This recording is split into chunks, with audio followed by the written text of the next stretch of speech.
Aumentan las quejas contra el servicio de salud de los maestros del país. Senado le insiste al gobierno que solucione de inmediato. La guerra sigue golpeando con fuerza al Cauca y ahora también al Valle del Cauca. Lo que dicen los senadores sobre enfrentamiento de Uribe y presidente Petro por cuenta del orden público. El robo de cobre tiene en jaque el servicio de Internet en varias zonas de Bogotá. El Capitolio Nacional, uno de los principales afectados. Para poder discutir previamente a las plenarias aspectos que tienen que ver con su buen funcionamiento. Así funcionan las reuniones de voceros antes de las plenarias del Senado. Dramática caída de las ventas en el comercio y otros sectores económicos. Senadores piden medidas de choque. Pero no permita que estos niños sigan sufriendo la tragedia y el hambre que vive nuestra región. Debate en el Senado por la tragedia de La Mojana, que tiene afectados a cerca de 50.000 campesinos. Los caminos de la vida son muy difíciles de andarlos, difícil de caminarlos. Yo no encuentro la salida. Omar Geles iba a ser condecorado por el Senado de la República el próximo martes, pero la vida no le alcanzó. Y tú eres la que puede pintar con 1000 colores mi mundo a blanco y negro, borrar mis decepciones.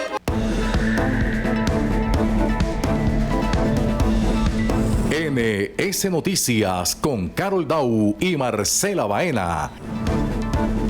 Buenas noches. Durante más de 5 horas, senadores de la Comisión Sexta dejaron en evidencia las terribles falencias del sistema de salud recientemente implementado para los profesores del país. También instaron a ministros y a la fiduprevisora subsanar todas las fallas lo más rápido posible, antes de que la improvisación termine causando tragedias irreparables. La idea es solo una: identificar dónde está fallando el sistema de salud. A esta hora hay maestros y maestras muy gravemente enfermos, y por eso aquí tenemos que identificar en este debate la responsabilidad de quienes tomaron esa decisión. Pero pasaron los minutos y entre los funcionarios del gobierno se culpaban. El señor Mauricio Marín le pidió a mi asistente, la doctora Pereira, que le dijera hasta dónde iban las funciones, que por escrito le pasara hasta dónde llegaban las funciones. Lógico, uno entiende hasta dónde llegan las funciones del Ministerio de Salud, porque yo estaba proponiendo, porque yo estaba diciendo hagamos esto. La fiduprevisora argumentó: cualquier daño que le hagan a la fiduprevisora, pues cualquiera se puede estar resbalando en un delito de pánico económico. Así que yo la verdad sí voy a ser vehemente en que cualquiera que tenga alguna acusación la haga con pruebas en la mano. Necesitamos escuchar a la señora ministra. La senadora citante al debate es profesora y solo pide organización, no improvisación, que solo se traduce en satisfacción a la hora de ser atendidos, situación que no ocurre. Que todos los gastos comprobados con ocasión a la negligencia y a la negación del servicio médico asistencial, que los maestros hayan tenido que recurrir para salvaguardar su vida, sean reembolsados por la fiduprevisora. Ya todo está sobrediagnosticado. Lo único que piden es de una vez por todas arreglar el problema. ¿Por qué no se hacen las cosas bien? Y FECODE le toca más hacer el papel de voceros del maestro y no voceros del gobierno. A la fecha, la Supersalud intervino a la fiduprevisora por las cerca de 3.000 quejas de la mala atención y el director del Fondo del Magisterio renunció. En los próximos días, otro debate se llevará a cabo y se analiza si en la plenaria del Senado. El suroccidente del país sigue azotado por los violentos. Por eso, desde la Comisión Segunda piden fortalecer a la fuerza pública, pues según los senadores, la estación de policía del municipio de Morales, en el Cauca, solo tiene 12 policías para proteger a más de 45.000 habitantes.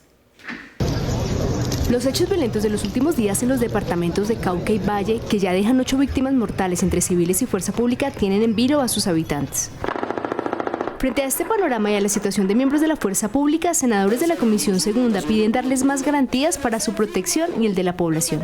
Ellos tienen toda la capacidad y experiencia y están preparados para confrontar a estos grupos terroristas, pero no hay los elementos de inteligencia, logística, talento humano. También piden reforzar la seguridad aérea. Si nosotros seguimos renunciando al espectro aéreo que desde el aire nosotros podamos dominar la seguridad en tierra, vamos a tener dificultades seguramente en los próximos 2 años. De acuerdo con cifras de Interpaz, el año pasado se registraron 19 masacres en los departamentos de Cauca y Valle, dejando 66 víctimas, resultado para algunos senadores de las acciones del gobierno en materia de seguridad. Una política que ha llevado al debilitamiento de la capacidad operativa de la fuerza pública y a un fortalecimiento del control territorial por parte de las estructuras criminales. Aunque en los últimos días el gobierno anunció el incremento de los operativos militares y una inversión de 25.000 millones de pesos en artefactos de última tecnología para combatir a las disidencias, senadores piden acciones inmediatas. Se requiere la presencia y la mejora de las comunicaciones y la asistencia inmediata, sobre todo en estas zonas de conflicto que se encuentran nuestra fuerza policiva y fuerza militar. Desde la Comisión Segunda continuarán haciendo seguimiento a la política de seguridad de este gobierno para proteger a las poblaciones, no solo de estos departamentos, sino en otras zonas del país. Las recientes críticas del expresidente Uribe al proceder de las fuerzas militares y al manejo que le ha dado el gobierno a la compleja situación de orden público en el país generaron una fuerte respuesta del presidente de la República. Pues bien, en el Senado también se escucharon diferentes opiniones. En medio de un conversatorio, el expresidente Uribe criticó el accionar de las fuerzas militares ante el panorama que se vive en el país. Que no se queden quietas por orden de un gobierno fue la frase que causó polémica y opiniones divididas. La protección de los colombianos tiene que darse ante la violencia. Lamento profundamente que después de tantos años de conflicto armado en este país de todo tipo, haya alguien a quien se le ocurra incitar a la fuerza pública, a las Fuerzas Armadas, a desobedecer la autoridad legítima que tiene el presidente de la República sobre ellas. Es evidente que la fuerza pública tiene que enfrentar la criminalidad. Y es evidente que es una orden constitucional y es el presidente Petro quien estaría violando la Constitución si decide limitar la capacidad de acción de la fuerza pública para beneficiar a los criminales. Por medio de sus redes sociales, el presidente Petro compartió un trino en el cual explica lo que puede conllevar este tipo de declaraciones, incluso a un delito. No nos parece de la mayor gravedad que un expresidente de la República esté llamando a desconocer la autoridad constitucional y legal del jefe de Estado sobre las Fuerzas Armadas del país. No es cualquier llamamiento el que se está haciendo y por supuesto que raya en el delito de sedición. ¿A quién no le cae bien? No le cae bien a la izquierda descarada. El principio básico de una democracia es la autoridad y empieza a perderla Gustavo Petro hace muchos días. Y el segundo principio básico de esa democracia es el monopolio de la fuerza. Los recientes atentados contra la fuerza pública y la población civil en el Cauca han atenuado el panorama que luego de 60 años se sigue viviendo en muchas regiones, el flagelo de la violencia. El crimen del director de la cárcel modelo de Bogotá le recordó al país entero que muchas de nuestras cárceles son verdaderas y eficientes oficinas de delincuentes, dedicadas a planear y ejecutar delitos de toda clase. Por eso se conocieron algunas propuestas legislativas para tratar de remediar esta situación. Quienes por años han sido testigo de lo que pasa dentro de una cárcel aseguran que se debe trabajar en varias iniciativas para reformar el sistema penitenciario en Colombia y así evitar que se siga delinquiendo desde las cárceles. La disgregación de funciones de la USPEC y el IMPEC no ha permitido que se haga el desarrollo tecnológico que necesita el sistema de seguridad en las cárceles. Sí, aún estamos con tecnología vieja. El Código Penitenciario y Carcelario del país se expidió en 1993, por lo que muchos aseguran debe renovarse, ya que esta normatividad obsoleta conlleva que se siga delinquiendo desde los centros de reclusión. Ese código tiene que actualizarse. Las herramientas tecnológicas que se usan desde los perímetros de los centros carcelarios, por supuesto, no es la misma tecnología de hoy que la que se tenía hace 20 años, 30 años. Otros aseguran que también es clave que las empresas de telefonía móvil hagan algo al respecto. Todas las estrategias para bloquear señales de celulares o las requisas en las cárceles no ha impedido que desde las cárceles se cometan el 41% de las extorsiones. ¿Esto qué significa? que hay que hacer varias cosas. Por ejemplo, que cualquier persona que compre una SIM de un celular tenga que tener registro biométrico en su celular y registro y foto de su documento de identidad. Y hay quienes piensan que el populismo punitivo ha llevado a que se promueva el delito desde las cárceles. Solo supieron subir las penas y generar condiciones para que la gente no saliera nunca de la cárcel, y con eso no desestimularon el crimen, pero sí lo estimularon al interior de las cárceles. Senadores hacen un llamado al ministro de Justicia para que cuanto antes se trabaje en estas modificaciones al Código Penitenciario y Carcelario para evitar que hechos delictivos sigan ocurriendo al interior de los centros de reclusión del país. Aunque Colombia no es reconocido como un país productor de cobre, lo cierto es que sí somos exportadores. Las autoridades creen que eso se debe al mercado negro del metal, producto del robo de cables en las redes de telefonía e internet del país, afectando de forma grave a los usuarios, entre ellos el Capitolio Nacional. Buscando cobre, la delincuencia común y bandas organizadas rompen los cables de fibra óptica y dejan sin servicio a cientos de usuarios. Por extraer el contenido de cobre de los cables, corta los tramos que pueden, a través de habitantes de la calle o mediante mecanismos un poco más sofisticados con empresas o ex empleados de operadores que tienen herramientas para cortar cables, llevarlos a chatarrerías que comercializan de manera ilegal y termina exportándose este cable de cobre. El robo es tan frecuente que hasta en una misma zona se pueden presentar en un día fallas de más del 200% de lo habitual, afectando hogares, empresas privadas y entidades del Estado, una de ellas el Senado de la República, que ha tenido problemas en la transmisión de plenarias y comisiones. Aquí en el Congreso hay zonas que no se pueden conectar, aquí en la plenaria a veces la señal no es buena. ¿Por qué? Porque en cualquier momento la línea de cobre se la roban. Se cree que el apetito por el cobre se debe al precio del mercado internacional, donde la tonelada pasó de cotizarse de $6.000 a $11.000. Y aunque Colombia no tiene yacimientos de cobre, aún así exporta. Lo que hay que mirar es quién está exportando el cobre. Es decir, ¿quiénes hacen posible que este delito se cometa? En Bogotá, las centrales de ETV más afectadas por el robo buscando cobre son Kennedy, San Carlos, Ricaute, Centro y Santa Inés. Estos no son simplemente personas que roban cobre para sobrevivir. Aquí hay un cartel quienes financian a estas personas para que vayan a delinquir. Las empresas de telecomunicaciones aseguran trabajan de la mano con la policía en un plan de choque contra lo que denominan el cartel del cobre. Mientras tanto, tratan de restaurar los servicios al menor tiempo posible. En la Comisión Sexta del Senado se volvieron a escuchar mensajes desesperanzadores de los miles y miles de afectados por la inundación de la Mojana Sucreña, originada en el nuevo rompimiento del tapón conocido como Caregato.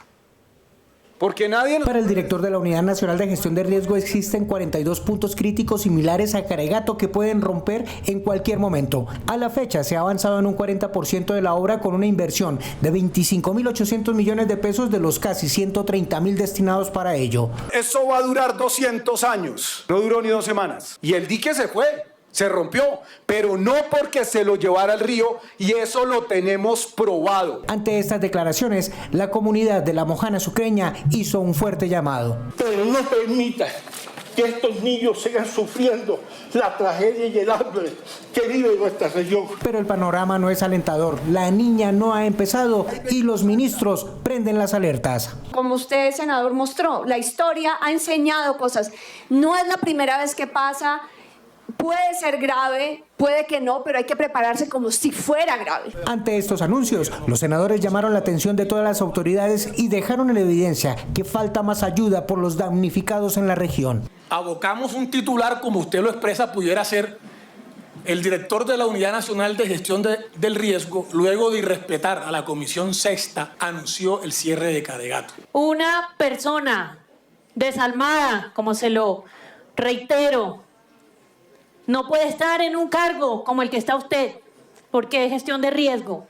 Es atender a la población que está padeciendo, que está sufriendo algún tipo de desastre. A la fecha se han inundado cerca de 50.000 hectáreas, cerca de 50.000 cabezas de ganado se han visto afectadas. Se calcula que 150.000 litros de leche se están dejando de producir al día. A la fecha no se sabe cuánta ayuda llevar, pues no existe un censo de las víctimas oficial. Ante la caída de varios sectores de la economía, senadores y gremios hicieron un llamado conjunto para que se tomen medidas dirigidas a impulsar las ventas en todo el país, en especial al sector del comercio, que ya completa 16 meses a la baja. Los colombianos se siguen apretando el cinturón. Los reportes mensuales de FENALCO así lo evidencian. El bajo crecimiento en el consumo de los hogares colombianos ha llevado a que en el mes de abril el sector comercio complete 16 meses a la baja. Es hora de que el gobierno nacional se interese de verdad por la economía del país y llame a los gremios a hacer un plan nacional de reactivación concertado. Y es que según las cifras del DANE, la producción de la industria cayó en menos 11.1% en marzo, la cual estuvo impulsada por los subsectores de fabricación de vehículos en un menos 58% y de autopartes en menos 40.9%. Desde el Senado hacen un llamado al gobierno para que se tomen medidas de manera inmediata. Es necesario bajar las tasas de interés. El gobierno ha tomado una serie de medidas anticíclicas que tienen que ver con inversiones en lugares estratégicos para la manufactura o incentivar líneas como el turismo, pero hasta que no se bajen las tasas de interés será muy difícil generar inversiones en manufactura o estimular el comercio. Aquí estamos viviendo un ambiente de incertidumbre, de desconfianza en la inversión. El gobierno debe pasar del activismo a la solución y realizar urgente un plan de acción de reactivación del comercio, así como la industria manufacturera, la cual bajó su producción un 11%. Senadores aseguran que es indispensable impulsar a estos sectores que son grandes generadores de empleo en el país.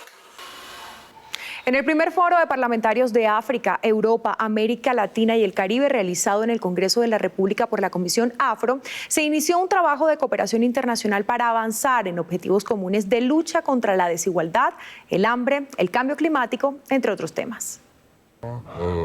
Este espacio en el que Colombia fue anfitrión sirvió para hacer un intercambio de experiencias y saberes entre parlamentarios de Kenia, Argentina, Bolivia, Chile, Marruecos, Palestina, Venezuela, República Centroafricana, entre otros. Fue todo un encuentro de fraterno, de intercambio de ideas, de opiniones, de experiencias. Parlamentarios de otros países aseguraron que los temas tratados redundarán en beneficio de sus comunidades. Hay muchos temas de debate de interés: paz, seguridad, democracia, cambio climático. Y esperemos que esa cooperación sur-sur funcione en nuestros pueblos, ¿no? En el tema de educación, en el tema de salud, en el tema de economía, en el tema también del intercambio de culturas, que va a ser muy importante para nosotros. Senadores colombianos también resaltaron el encuentro. Se busca en primer lugar desdibujar las fronteras y encontrarnos en nuestras humanidades, en nuestras luchas, en nuestros objetivos de cooperación internacional en torno a problemas similares que afrontan nuestras regiones y soluciones también similares que podemos encontrar. Uno de los aportes desde el Senado de la República fue hacia la lucha por la paz en el país. Colombia hoy ha dado unos pasos certeros en apostarle a la reducción de brechas de inequidad. Este encuentro se repetirá en Marruecos el próximo semestre. Desde que comenzó su presidencia, el senador Iván Name instituyó un encuentro semanal denominado Reunión de Voceros, al que asisten los representantes de cada partido con asiento en el Congreso. La reunión ha permitido avanzar de forma más eficiente en diferentes aspectos legislativos y por eso hoy vamos a contarles cómo funcionan estos encuentros. Todos los martes, los voceros de los diferentes partidos políticos que tienen asiento en el Senado tienen una cita inaplazable con la mesa directiva, conocida como la reunión de voceros.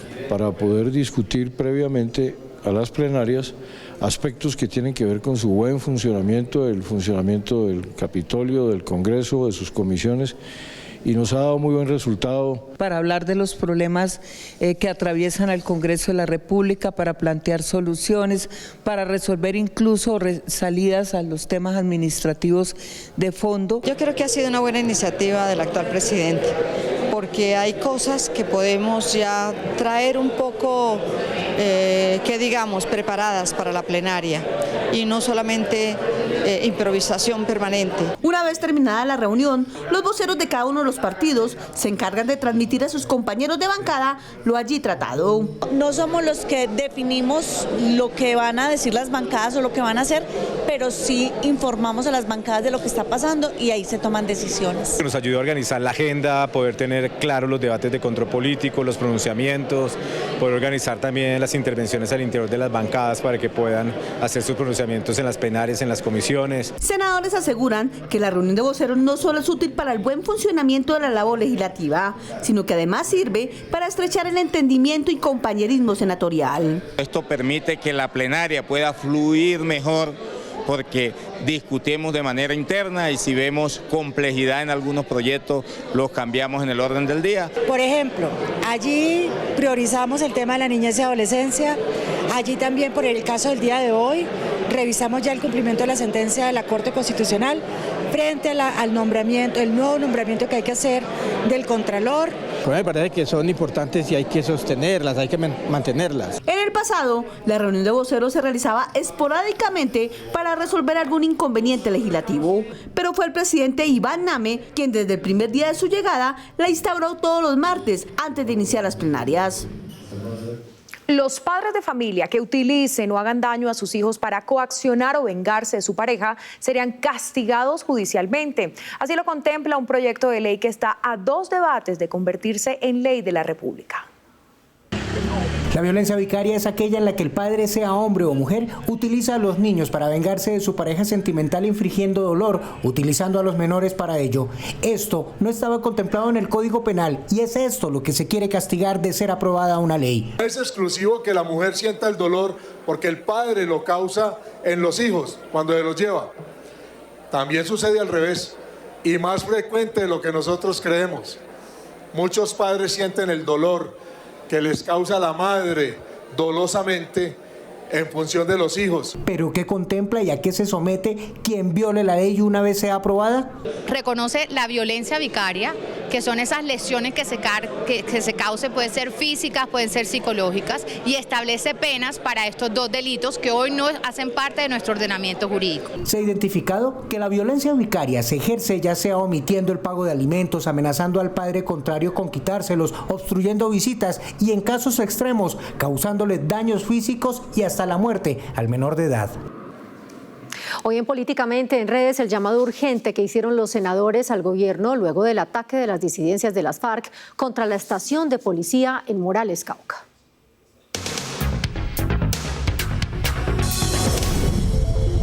Buenas noches. Luego del violento ataque perpetrado por disidencias de las FARC a una estación de policía en Morales, Cauca, dejó entrever por parte de los senadores la intranquilidad que atraviesa Colombia. El senador Miguel Ángel Barreto dijo que no podemos dejar la paz de los colombianos a la deriva y que así no se puede construir nación y desarrollo para las regiones. ¿Hasta cuándo seguiremos tolerando actos terroristas?